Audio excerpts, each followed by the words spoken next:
നമസ്കാരം, ഇൻസ്റ്റയിലേക്ക് സ്വാഗതം.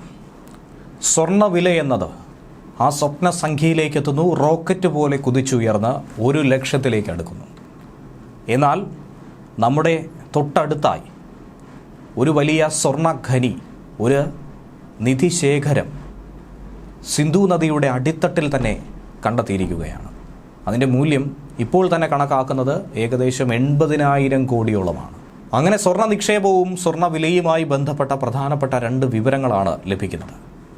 ഒറ്റയടിക്ക് മുകളിലേക്ക് കുതിച്ച് കയ്യെത്താ ദൂരത്തേക്ക് പാഞ്ഞുകൊണ്ടിരിക്കുന്ന സ്വർണ്ണവിലയിലെ വിപണി വിലയിലെ വ്യത്യാസങ്ങൾ തന്നെയാണ് മലയാളികളെ സംബന്ധിച്ച് ആശങ്ക ഉയർത്തുന്നത്. 2025 തുടക്കം മുതൽ ആഗോള വിപണിയിൽ റോക്കറ്റ് പോലെ കുതിക്കുന്നു.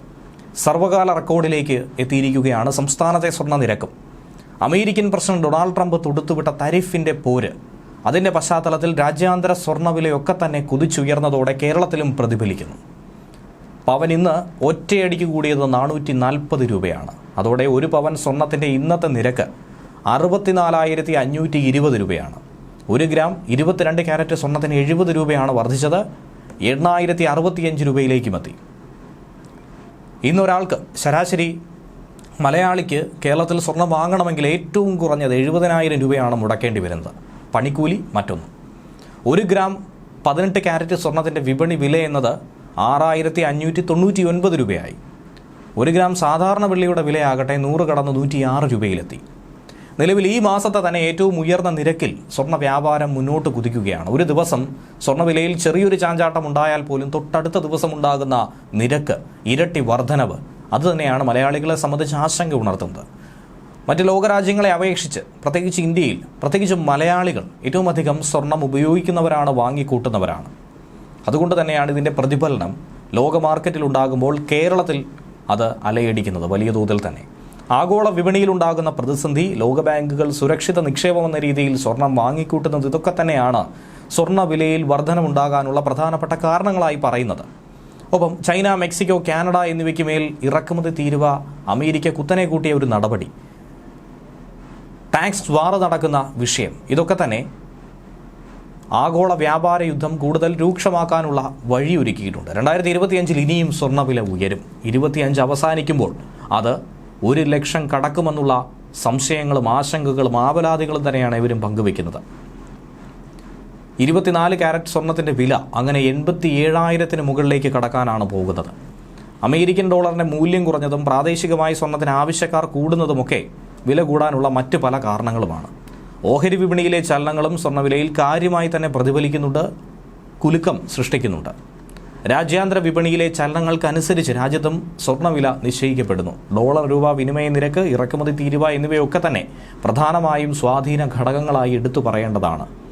1 പവൻ സ്വർണം വാങ്ങണമെങ്കിൽ പണിക്കൂലി, GST, ഹോൾമാർക്കിംഗ് ചാർജുകൾ എന്നിവയടക്കം ഏകദേശം 70,000 രൂപ വരെയാണ് ഏറ്റവും കുറഞ്ഞ ചെലവായി ഒരു ശരാശരി മലയാളി പ്രതീക്ഷിക്കേണ്ടത്. സ്വർണ്ണവിലയുടെ 5% പണിക്കൂലിയും 3% GSTയും ഹോൾമാർക്കിംഗ് ചാർജും ഉപഭോക്താക്കളാണ് നൽകേണ്ടത്. ഈ പറയുന്ന വിലയ്ക്ക് പുറമെ ജനുവരി 22 ആദ്യമായി 60,000 കടക്കുന്ന രീതിയിലേക്ക് സ്വർണ്ണവില പവന് കൂടിയത്. പിന്നീട് ഏതാനും ദിവസങ്ങൾ കൊണ്ട് 4,000 രൂപ കടന്ന് കുതിച്ചുകൊണ്ടേയിരുന്നു. രാജ്യാന്തര വിപണിയിലെ മാറ്റങ്ങൾ, സ്വർണ്ണവിലയിൽ ഉണ്ടാക്കുന്ന വലിയ കോളിളക്കങ്ങൾ, അതൊക്കെ സൂക്ഷ്മമായി നിരീക്ഷിക്കുകയാണ് സ്വർണ്ണ വ്യാപാരികളും ഉപഭോക്താക്കളും. ഫെബ്രുവരിയിൽ സ്വർണ്ണത്തിന് വലിയ വർധനവുണ്ടാകുന്നു. ഫെബ്രുവരി 1 61,960 രൂപയാണ് വില. അതാണിപ്പോൾ കുതിച്ചുയർന്നിരിക്കുന്നത്. കഴിഞ്ഞ 18 മാസത്തിനിടയിൽ, ഏകദേശം 1.5 വർഷത്തിനിടയിൽ സംഭവിച്ചിരിക്കുന്ന മാറ്റങ്ങൾ, അത് സ്വർണ്ണവിലയെ വലിയ തോതിൽ സ്വാധീനിക്കുന്നുണ്ട്. പണപ്പെരുപ്പം തന്നെയാണ് ഇതിൻ്റെയൊക്കെ തന്നെ പരിണതഫലമായി വിദഗ്ധർ പറയുന്നത്. വർഷത്തിൻ്റെ അവസാന പകുതി വരെ ഫെഡറൽ റിസർവ് പലിശ നിരക്കുകൾ നിലനിർത്തുമെന്ന ഒരു വിശ്വാസമുണ്ട്. പണ്ട് മുതൽക്കേ സാമ്പത്തിക അനിശ്ചിതത്വം ഉണ്ടാകുമ്പോൾ സുരക്ഷിത നിക്ഷേപം എന്ന രീതിയിൽ ഏവരും നോക്കിക്കാണുന്നത്, പ്രത്യേകിച്ചും നിക്ഷേപകർ കണക്കാക്കുന്നത് സ്വർണത്തെ തന്നെയാണ്.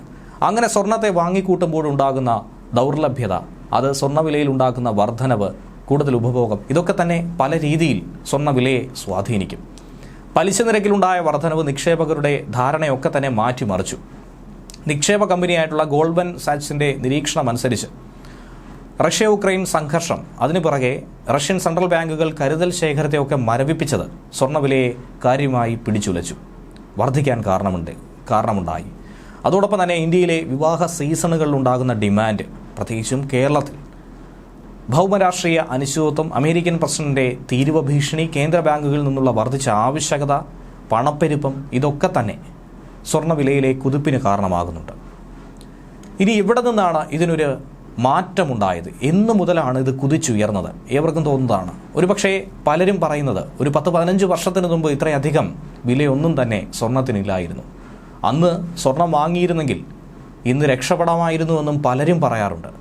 ബാങ്കിൽ നിന്നും ലോൺ എടുത്ത് സ്വർണം വാങ്ങിയാൽ പോലും വലിയ തോതിലുള്ള ലാഭമായിരിക്കും ഒരുപക്ഷെ അവർക്കുണ്ടാകുന്നതെന്നും പറഞ്ഞു. അത് ശരിയാണ്. കാരണം 2010-2011 കാലഘട്ടത്തിൽ 25,000 രൂപയ്ക്ക് താഴെയായിരുന്നു സ്വർണ്ണവില.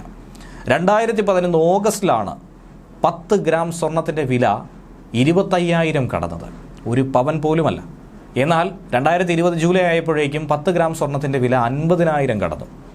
കേവലം 100 മാസങ്ങൾ കഴിഞ്ഞപ്പോൾ ഇരട്ടിയോളം വർധനവുണ്ടായി. കഴിഞ്ഞ വർഷം സെപ്റ്റംബറിലാകട്ടെ സ്വർണ്ണവിലയെന്ന് പറയുന്നത് 75,000 രൂപയിലാണ് എത്തിയത്. അതിൻ്റെ 3 ഇരട്ടിയോളം. അതായത് 10-14 വർഷം കൊണ്ടുണ്ടായ മാറ്റമെന്ന് പറയുന്നത് അഭൂതപൂർവമായ ഒരു വളർച്ച തന്നെയാണ് സ്വർണ്ണവിലയിൽ ഉണ്ടാക്കിയത്. 1 ഗ്രാം 24 ക്യാരറ്റ് സ്വർണത്തിൻ്റെ വില 8,430 രൂപയായി. സ്വർണ്ണവില 1 ലക്ഷത്തിലെത്തുന്നതിൽ എന്തിനാണ് അതിശയിക്കുന്നത്? ഉറപ്പായും എത്തുന്ന കാലം വിദൂരമല്ല എന്നാണ് പറയുന്നത്. 2001 സെപ്റ്റംബർ 11 ഭീകരാക്രമണങ്ങൾ, 2008 സാമ്പത്തിക പ്രതിസന്ധി, 2020 കോവിഡ് മഹാമാരി, ഇതൊക്കെ തന്നെ പല രാജ്യങ്ങളെയും സ്വർണം ഒരു നിക്ഷേപമായി, റിസർവായി സൂക്ഷിച്ചവരെ സാമ്പത്തികമായി ഒട്ടനവധി സഹായിച്ചിരുന്നു. അതുകൊണ്ട് തന്നെ രാജ്യത്തിൻ്റെ നട്ടെല്ലായി, ഒരാപത്ഘട്ടത്തിൽ സൂക്ഷിക്കാനായി കഴിയുന്ന, സഹായിക്കാനായി കഴിയുന്ന, പിടിച്ചുയർത്താനായി കഴിയുന്ന ഒരു നിക്ഷേപമായി സ്വർണത്തെ മാറ്റിയെടുത്തു. ഈ സാഹചര്യത്തിലാണ് ഇന്ത്യയുടെ തൊട്ടയൽ രാജ്യത്ത് ഏതാനും കിലോമീറ്ററുകൾക്കപ്പുറം പാകിസ്ഥാനിൽ സിന്ധു നദിയുടെ അടിത്തട്ടിൽ നിന്നും 80,000 കോടി രൂപയോളം വിലമതിക്കുന്ന സ്വർണ്ണ ശേഖരത്തെ കൂടി കണ്ടെത്തിയ ഒരു റിപ്പോർട്ട് ഇപ്പോൾ മാധ്യമം പുറത്തുവിട്ടിരിക്കുന്നത്. പഞ്ചാബ് പ്രവിശ്യയിലെ അറ്റോഗ് ജില്ലയിലാണ് സർക്കാർ സർവേ നടത്തിയപ്പോൾ അതിഭീകരമായ ഒരു സ്വർണ്ണ ശേഖരത്തെ കണ്ടെത്താൻ കഴിഞ്ഞത്. പാകിസ്ഥാനെ സംബന്ധിച്ച് ഏറെ ആശ്വാസകരമാകുന്ന ഒരു വാർത്ത. കടുത്ത സാമ്പത്തിക പ്രതിസന്ധിയിൽ ഉഴലുന്ന പാകിസ്ഥാന് ലോക ബാങ്കുകളോടും മറ്റുമൊക്കെ കടം ചോദിച്ച്, ലോകരാജ്യങ്ങളോട് വായ്പ ചോദിച്ച് മുന്നോട്ട് പോകുന്ന പാകിസ്ഥാനെ സംബന്ധിച്ച് ഇത് ഖനനം ചെയ്തെടുത്ത് വിൽപ്പന നടത്തിയാൽ ഉണ്ടാകുന്ന നേട്ടത്തെക്കുറിച്ചാണ് ഏവരും പറയുന്നത്. പക്ഷേ അവിടെയും പലതരത്തിലുള്ള പ്രശ്നങ്ങളുണ്ട് എന്നാണ് പറയുന്നത്. സ്വർണ്ണം ഖനനം നടത്താനുള്ള പദ്ധതികൾ ആസൂത്രണം ചെയ്യാനാണ് സർക്കാർ സംവിധാനങ്ങൾ പറയുന്നത്. നാഷണൽ എഞ്ചിനീയറിംഗ് സർവീസസ് പാകിസ്ഥാനും പഞ്ചാബിലെ മൈൻസ് ആൻഡ് മിനറൽസ് വകുപ്പും ചേർന്നാണ് ഈ ഖനന പദ്ധതി ആരംഭിക്കാൻ പോകുന്നത്. അറ്റോഗ് ജില്ലയിലെ സിന്ധു നദിക്കരയിലുള്ള സ്വർണ്ണ ശേഖരം ഖനനം ചെയ്തെടുക്കുന്നതിലെ ബിഡിംഗ് രേഖകൾ തയ്യാറാക്കാനും ഇടപാട് അഡ്വൈസറി സേവനങ്ങൾക്കും വേണ്ടിയുള്ള കൂടിയാലോചനകൾ ഒരു ഭാഗത്ത് ആരംഭിച്ചുവെന്നും അന്താരാഷ്ട്ര മാധ്യമങ്ങൾ റിപ്പോർട്ട് ചെയ്ത് കഴിഞ്ഞിട്ടുണ്ട്. ഇതെങ്ങനെ എത്തിയിരിക്കുന്നുവെന്ന് ചോദിച്ചാൽ അത് ഉറപ്പായും ഇന്ത്യയിൽ നിന്ന് തന്നെയാണ് പാകിസ്ഥാനിലേക്ക് എത്തിയിരിക്കുന്നത്. ഹിമാലയത്തിൽ നിന്നുള്ള സ്വർണ്ണ ശേഖരം അത് സിന്ധു നദിയുടെ അടിത്തട്ടിൽ ഒരുപക്ഷെ പണ്ട് കാലത്ത് ശേഖരിക്കപ്പെട്ടിട്ടുണ്ടായിരിക്കാം. ഭൂഗർഭ ശാസ്ത്രജ്ഞർ പറയുന്നത് അനുസരിച്ചാണ് അത്തരത്തിലൊരു ഒഴുക്ക് സംഭവിച്ചിരിക്കാം എന്ന് പറയുന്നത്. സാധാരണഗതിയിൽ ധാതുക്കളുടെ നിക്ഷേപമൊക്കെ തന്നെ പാകിസ്ഥാനിൽ വലിയ തോതിലുണ്ട് എന്നുള്ള റിപ്പോർട്ട് നേരത്തെ ലഭിച്ചിരുന്നു. അവ ഖനനം ചെയ്തെടുക്കാൻ തന്നെയാണ് ചൈനയുടെയും കഴുകൻ കണ്ണുകൾ അവിടേക്ക് എത്തിയത്. ധാതുക്കളുടെ രൂപത്തിലോ കട്ടി ഉള്ള സ്വർണ്ണ നിക്ഷേപമായോ ഒക്കെ അടിഞ്ഞുകൂടിയിരിക്കുമെന്നാണ് സൂചനയുള്ളത്. നദിയുടെ ഒഴുക്കനുസരിച്ച് അവയുടെ ആകൃതി അതിൽ പോലും മാറ്റങ്ങൾ സംഭവിക്കാം. ധാതുശേഖരത്തിൽ ഏറ്റവും സമ്പന്നമായ നദീതടം കൂടിയാണ് സിന്ധു നദി. അതുകൊണ്ട് സ്വർണത്തെക്കാൾ വില കൂടിയ സ്വർണം ഉൾപ്പെടെയുള്ള ലോഹങ്ങൾ ഇവിടെ ഉറവിടമായി ഉണ്ട് എന്നാണ് കരുതുന്നത്. സ്റ്റേറ്റ് ബാങ്ക് ഓഫ് പാകിസ്ഥാന്റെ കണക്കനുസരിച്ച് 2024 ഡിസംബർ വരെ പാകിസ്ഥാന്റെ സ്വർണ്ണ ശേഖരം എന്ന് പറയുന്നത് $543 ബില്യൺ. വിദേശ വിനിമയ കരുതൽ ശേഖരം കുറഞ്ഞ് കറൻസിയുടെ മൂല്യമിടിഞ്ഞ് പിച്ചച്ചട്ടി എടുത്ത് നിൽക്കുന്ന പാകിസ്ഥാന് ഈ സ്വർണ്ണ ശേഖരം എന്ന് പറയുന്നത് വലിയ കരുത്തായി മാറുമെന്നാണ് കരുതുന്നത്. ന്യൂസ് ഡെസ്ക് മലയാളി വാർത്ത ഇൻസൈറ്റ്.